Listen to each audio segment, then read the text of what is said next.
Local Republicans are still trying to figure out who exactly was behind Hillsborough, North Carolina firebombing of a GOP office there. It was over the weekend. No one was hurt. It could have been a lot worse. North Carolina Republican Governor Pat McCrory still looking for answers. Governor, very good to have you. Have you learned anything? Not at this point in time. It's rather discouraging at a time when our state's really coming together to help thousands of people impacted by Hurricane Matthew, that some foolish person would throw a Molotov cocktail through this window and catch a local Republican headquarters on fire, which is basically an assault on our democratic system. And thankfully no one was hurt, but it was a clear act of intimidation. There was also graffiti written on another building. I assume they thought this building would burn down, but it didn't. And it's something I've asked the SBI to investigate and help the local authorities to investigate. And I want the local authorities to take this attack toward our democracy extremely seriously and hopefully find the individuals or individual who did this. It's a very clear sign of intimidation. And I'd feel the same way if it was toward a Democratic headquarters, too. I'd take the same seriousness. No act of violence is acceptable. And we've got to do everything we can to allow our democratic process to proceed in a peaceful way. Now, you talked about how this would trigger bipartisan outrage, and indeed it has. Hillsborough's mayor, Tom Stevens, a Democrat, was telling me earlier today on Fox Business, Governor, he too was appalled by this. I want you to listen to this. This heavily Democratic area, do you think that had something to do with it? Well, you know, I certainly just hate the rhetoric that has been going on.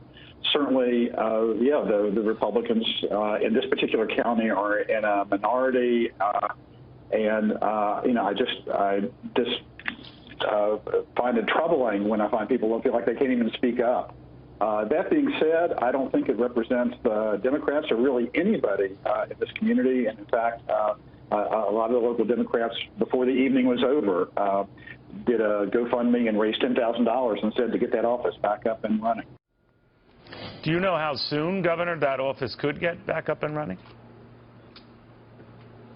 I don't think it's going to happen between now and the election, but I do appreciate the mayor making those very positive comments. I think we have people who, in both parties, who take this stuff a little too seriously and they don't realize the impact of their actions can be deadly, can impact the democratic process, and is a clear act of intimidation.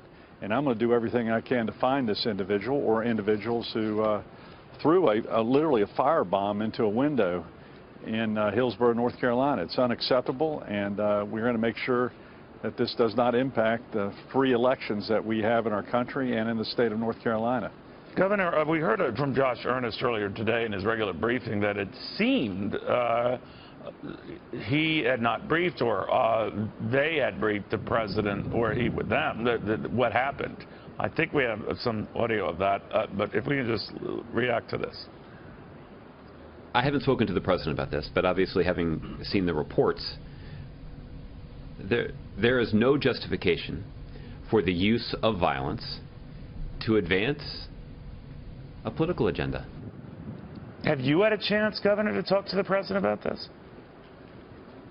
The president has not called. I haven't called him. We actually were not made aware of this by local authorities for a fairly long period of time.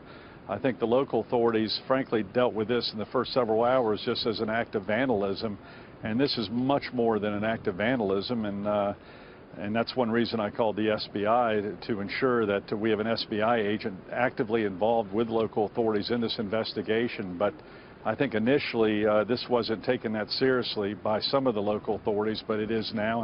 And again, I appreciate the mayor's comments. But I hope the White House treats this as seriously as they would if it happened to the other party. And I would as governor, and I'm sure the president would too. But this type of a Molotov cocktail being thrown into a window in probably the dead of night, I'm just glad no one got hurt, but it is a clear sign of intimidation, and it's unacceptable in our country, and it's unacceptable here in North Carolina.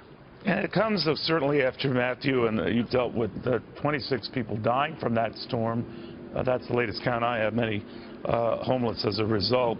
And yet today, on this year's 60th birthday, a group called Writers for Progressive North Carolina purchased a full-page ad blasting your leadership of the state, chasing business away, saying that the progressive bent of North Carolinians has been compromised under your leadership. I think they're going back to the transgender bathroom issue, H-2 visa issue, but what do you make of all that?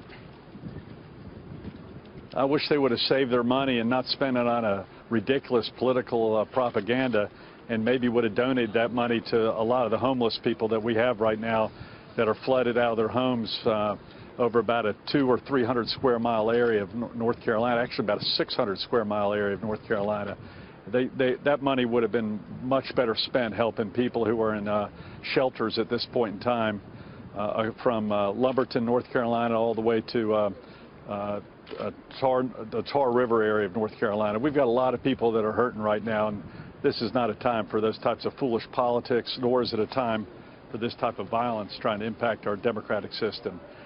This is all a propaganda campaign brought in from the outside of North Carolina that sadly the national media brought into regarding this ridiculous gender debate, which the left started, not the right. And sadly, it's probably going to be determined by the Supreme Court. But right now, I have much more important issues on my plate regarding trying to get our state back in place. I'm having areas of the state being flooded right now as we speak, even though the hurricane left North Carolina over 9 days ago. Governor, thank you very much for taking the time. The governor of North Carolina, Pat McCrory.